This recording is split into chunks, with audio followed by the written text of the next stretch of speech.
লখিমপুৰৰ কেবিনেটত আমি এটা বিশেষ ঘোষণা কৰিছিলোঁ যে ষ্টেট বেংক অৱ ইণ্ডিয়া আৰু অসম চৰকাৰৰ মাজত আমি এখন বুজাবুজিৰ চুক্তি স্বাক্ষৰ কৰিম, যাৰ জৰিয়তে কোনোবা চৰকাৰী কৰ্মচাৰীয়ে কৰ্মৰত অৱস্থাত যদি মৃত্যুমুখত পৰে, তেওঁলোকে 5 লাখ টকাৰ পৰা 10 লাখ টকা তেওঁলোকৰ পৰিয়ালে অতিৰিক্ত লাইফ ইন্সুৰেন্স পাব।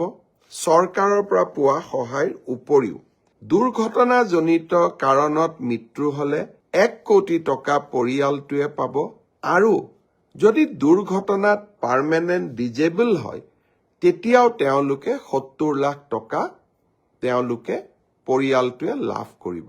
লখিমপুৰৰ কেবিনেট সিদ্ধান্ত হোৱাৰ পিছত আমি বেংকসমূহৰ লগত নিৰন্তৰভাৱে আলোচনা কৰিলোঁ।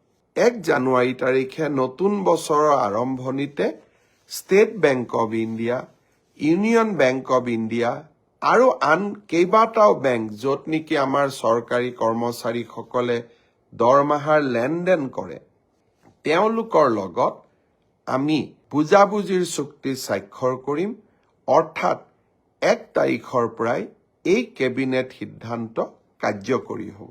মুখ্যমন্ত্ৰীৰ আত্মনিৰ্ভৰ অভিযান, কৰ্মচাৰীসকললৈ জীৱন সুৰক্ষা আৰু মিউচুৱেল ট্ৰান্সফাৰ, প্ৰতিটো প্ৰতিশ্ৰুতিকে বাস্তৱত ৰূপায়ণ কৰিবৰ বাবে আমি প্ৰতিটো মুহূৰ্তই কাম কৰোঁ, আৰু এই কামবিলাক সম্পূৰ্ণ হোৱাৰ লগে লগে এই কৰ্মযজ্ঞৰ ফচলসমূহ আপোনালোকৰ বাবে লৈ আহোঁ।